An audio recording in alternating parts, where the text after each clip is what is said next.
Doctor Mohammad Yunus আপনারা সবাই জানেন উনি একজন আন্তর্জাতিক খ্যাতিসম্পন্ন ব্যক্তি। সারা দুনিয়ার মানুষ ওনাকে চিনে, সারা দুনিয়ার মানুষ ওনাকে ভালো মানুষ হিসেবে চিনে, শান্তিপূর্ণ মানুষ হিসেবে চিনে, যোগ্য মানুষ হিসাবে চেনে। কিন্তু আমাদের এই জাতি ওনাকে কীভাবে চিনতেছে প্রতিদিন। আমি আজকেও ওনার একটা ইন্টারভিউ দেখলাম লন্ডনের দ্য গার্ডিয়ান মিডিয়াতে। দ্য গার্ডিয়ানে উনি অনেক কথা বলেছেন, কারণ আমরা কিন্তু এর আগেও দেখেছি। প্রায় এর আগের সপ্তাহ আমরা দেখলাম আরও একটা ইন্টারন্যাশনাল মিডিয়াতে ডক্টর ইউনূস ইন্টারভিউ দিয়েছেন। এবং আপনারা জানেন যে আমাদের দেশীয় মিডিয়াগুলোর চেয়ে বাইরের মিডিয়ার সঙ্গে কথা বলতে উনি বেশি স্বাচ্ছন্দ্য বোধ করেন, পছন্দ করেন। এর একটা কারণও আছে, কিন্তু কারণটা হলো এই, উনি জাতীয়ভাবে ওনার যে ইমেজ, সেই ইমেজ সম্পর্কে আমার আপনার মোটামুটি একটা ধারণা আছে। আমরা তো দেখছি, আমরা প্রতিদিন পথ চলতে যেয়ে, বাজার করতে যেয়ে, রাস্তায় নিরাপত্তা ঝুঁকিতে পড়তে পড়তে প্রতিদিন আমরা কিন্তু ডক্টর ইউনূসের সক্ষমতা, যোগ্যতাকে কিন্তু বিচার করার সুযোগ পাচ্ছি। কিন্তু আন্তর্জাতিক মিডিয়ার খবর কী? কাজে উনি আন্তর্জাতিক মিডিয়াতে বেশি বেশি থাকতে চান এই কারণে যে উনি তাদেরকে সন্তুষ্ট রাখতে চান, উনি বোঝাতে চান উনি কতটা ভালো করছেন কি করছেন না। আর আন্তর্জাতিক মিডিয়ার দেখার ক্ষমতাটা কী, তাদের কিন্তু লোক আছে এই দেশে, তারা নানাভাবে এই দেশের খোঁজখবর নেয়। কিন্তু তারা তো আর আমাদের মতো প্রতিদিন কারণ বাজারে যায় না, অথবা কাঁচা বাজারে যায় না, তাই না? তারা কিছু কিছু খোঁজখবর নেয় এবং নিজেরা এসে একটা ইন্টারভিউ করে এবং বিভিন্ন প্রশ্ন করে, যে খোঁজখবরগুলি পায় তাদের প্রতিনিধির মাধ্যমে, সেগুলি প্রশ্ন আকারে সাজিয়ে তারপর তারা ইউনূস সাহেবের ইন্টারভিউ নেয় এবং সেই ইন্টারভিউ ইউনূস সাহেব ওনারা যুক্তি দিয়ে বোঝান এবং বোঝানোর চেষ্টা করেন দেশের অবস্থা কী। এবার যে ইন্টারভিউটা হয়েছে এটার উপর ভিত্তি করে একটা রিপোর্ট গার্ডিয়ানে প্রকাশিত হয়েছে আজ, এবং সেটা লিখেছেন হান্না এলিস পিটারসন। উনি কী লিখেছেন এবং সেটা নিয়ে আজকে আমি মূলত আলোচনা করতে চাই। এই ইন্টারভিউতে ডক্টর ইউনূস যে কথাটা বলার চেষ্টা করেছেন সেটা হলো, দেশটা একদম ভেঙে চুরে শেষ হয়ে গিয়েছিল, এটা গাজার মতো অবস্থা দাঁড়িয়েছিল। গাজায় যেমন ইসরায়েলি সৈন্যরা সমস্ত ভবন টবন সব ভেঙে গুড়িয়ে দিয়েছিল, এখানে হয়তো ভবনগুলি গুড়িয়ে দেওয়া হয়নি, কিন্তু হাসিনার শাসন আমলে, হাসিনার যে কুশাসন, সেটার কারণে আমাদের এখানে প্রত্যেকটা প্রতিষ্ঠান ভেঙে গিয়েছে।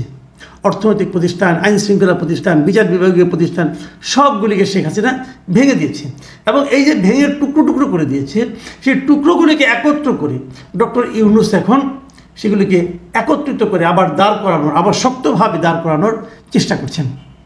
এই যে কথাটা আমি বললাম ওনার বক্তব্য থেকে, শুনতে কিন্তু খুব ভালো শোনায় যে আসলেই তো শেখ হাসিনা সব ধ্বংস করে দিয়েছিল। সেই ধ্বংসস্তূপের উপর দাঁড়িয়ে সেই ধ্বংসপ্রাপ্ত টুকরো টুকরোগুলোকে একত্রিত করে উনি আবার সেটাকে একটা সুনির্দিষ্ট এবং ভালো চেহারায় আনতে চাচ্ছেন। শুনতে ভালো শোনায়, বাস্তবিকতাই হচ্ছে। উনি কোন ক্ষেত্রটা, আপনারা বলুন, কোন ক্ষেত্রটা উনি জোড়া লাগাতে পেরেছেন, কোনটা?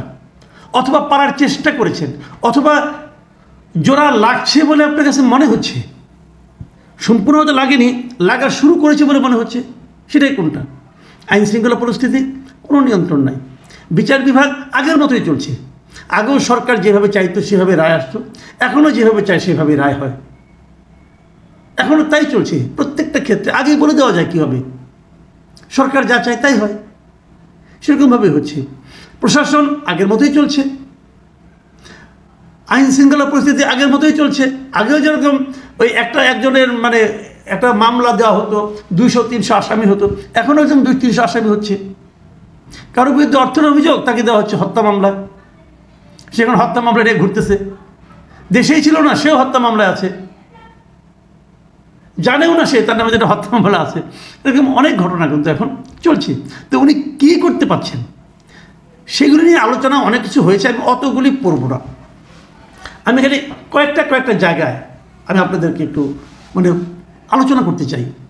যেমন উনি করেছেনটা কি দেখুন, অনেকগুলি পুলিশ কর্মকর্তাকে বিদায় করে দিয়েছেন, খুব ভালো করেছেন। এরা শেখ হাসিনার বসংগত ছিল, 15 বছর ক্ষমতা ছিল শেখ হাসিনা, তো থাকবে, এটাই খুব স্বাভাবিক। তো বাদ দিয়ে দিয়েছেন, পুলিশের মধ্যে একটা আতঙ্ক তৈরি হয়েছে এবং সেই আতঙ্ক কিন্তু তারা এখনও কাটিয়ে উঠতে পারে নাই। এবং উনি যে কাজটা নিয়ে সবচেয়ে বেশি আলোচনা হচ্ছে সেটা হলো যে জিনিসটা উনি নিজেও বলেছেন, এই যে রিপোর্টার, যে সাংবাদিক লিখেছেন, উনি আইন শৃঙ্খলা নিয়ে প্রশ্ন করেছেন।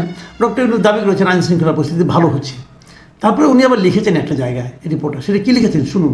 উনি লিখেছেন, ঢাকার রাস্তায় হাঁটলে মনে হয় দেশটি এখনও এক অস্থির অবস্থায় রয়েছে। এটা কিন্তু ওই রিপোর্টারের মন্তব্য।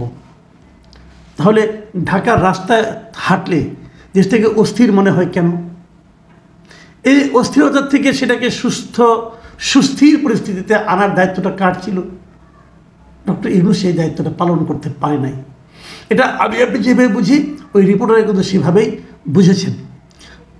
এবং উনি আবার এটাও বলেছেন, যদিও ইউনূস এখনও ব্যাপকভাবে সম্মানিত, তবে তার শাসন ক্ষমতা এবং প্রতিশ্রুত সংস্কারের গতি নিয়ে প্রশ্ন উঠেছে। মাথায় রাখবেন, রিপোর্টার নিজেই বলতেছে যে উনি এখনও ব্যাপকভাবে সম্মানিত, আসলে সম্মানিত। দেশের প্রত্যেকটা মানুষ ইউনূস সাহেবকে মোটামুটি সম্মানই করেন, কিন্তু মনে হচ্ছে কি তার শাসন ক্ষমতা এবং প্রতিশ্রুত সংস্কার, মানে যে সংস্কারের প্রতিশ্রুতি উনি দেশবাসীর কাছে দিয়েছেন, তার যে গতি সেটা নিয়ে প্রশ্ন উঠেছে। মানে যেভাবে সংস্কারটা হওয়ার কথা ছিল সেভাবে ওনারা করতে পারেননি। এরই মধ্যে 7 মাস পার হয়ে গেছে। 7 মাস উনি কতটুকু কী করতে পেরেছেন? বলতে গেলে কিছুই করতে পারেননি। এবং এই জিনিসটা কিন্তু ওই রিপোর্টার আবার বিএনপির নেতাদের ইন্টারভিউ নিয়েছেন, এবং বিএনপির নেতারা কিন্তু একই কথা বলেছেন। যেমন আমির খসরু মাহমুদ চৌধুরী কী বলেছেন?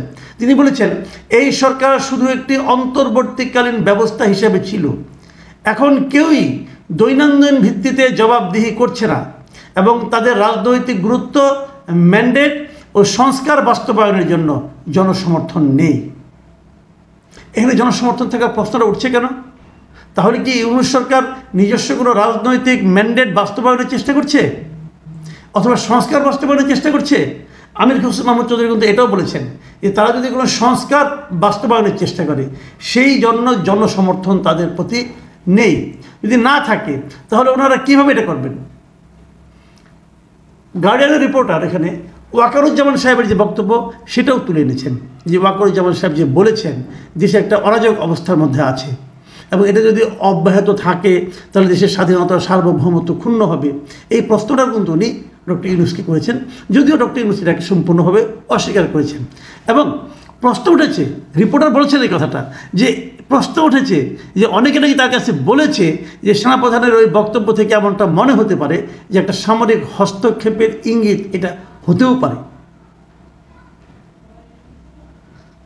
তাহলে ফলাফলটা কী দাঁড়ালো?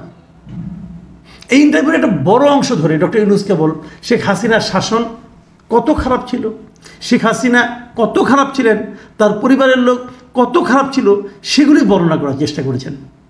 যেমন এক জায়গায় উনি বলেছেন যে উনি এই যে আজকের যে সমস্যাগুলো, এই সমস্যাগুলিকে উনি বলতেছেন যেটা শেখ হাসিনার শাসনের ধারাবাহিকতা। শুনুন এই রিপোর্টে কী আছে, আমি জায়গাটা আপনাদেরকে পড়েই শোনাই। উনি কী বলেছেন, মানে যদি ইংলিশে পারেন, Yunus is determined to frame the countries woes as consequences of Hasina's rule.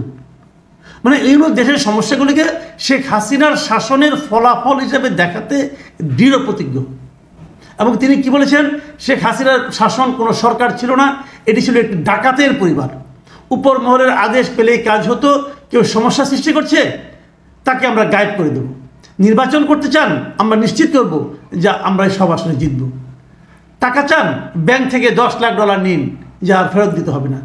এই যে কথাগুলো, এগুলো টোটালি শেখ হাসিনার পরিবার, শেখ হাসিনার অযোগ্যতা, এগুলিকে ডিফাইন করার চেষ্টা করেছেন। তো এগুলোর তো প্রয়োজন নেই। মানুষ কখন অন্যের দোষগুলি ধরার চেষ্টা করে? যখন নাকি সে নিজে ভালো কিছু করতে না পারে। নিজে যখন ভালো কিছু করতে না পারে, সেটাকে ঢাকার জন্য অন্যের দোষগুলো খুঁজে বেড়ায়। আমরা তো ডক্টর ইউনূসকে এই কাজে বলি নাই ভাই, অন্যের বিপদ করে লাভটা কী? আপনি আপনার কাজগুলি করেন, আপনি দেখান। আমি পুরো ইন্টারভিউতে আমি ডক্টর ইউনূসের এই পর্যন্ত একটা জায়গায় দেখতে পেলাম না, একটা বাক্য পেলাম না যে বাক্যটা পড়লে মনে হবে আপনার যে উনি এই সাফল্যজনক কাজটা করেছেন, মানে দেখানোর মতো কিছু করেছেন। আমি পুরো ইন্টারভিউ পেলাম না। করতেছি, করার চেষ্টা করছি, ধ্বংস করেও দিয়েছিল, ওটাকে একসঙ্গে জোড়া লাগানোর চেষ্টা করছি, অর্থনীতিকে উন্নতি করার চেষ্টা করছি, কিন্তু চেষ্টা করছেন। এমনকি $17 বিলিয়ন নাকি বিদেশ থেকে উদ্ধারেরও চেষ্টা করছেন। 7 মাসে তার একটা পয়সা আসছে?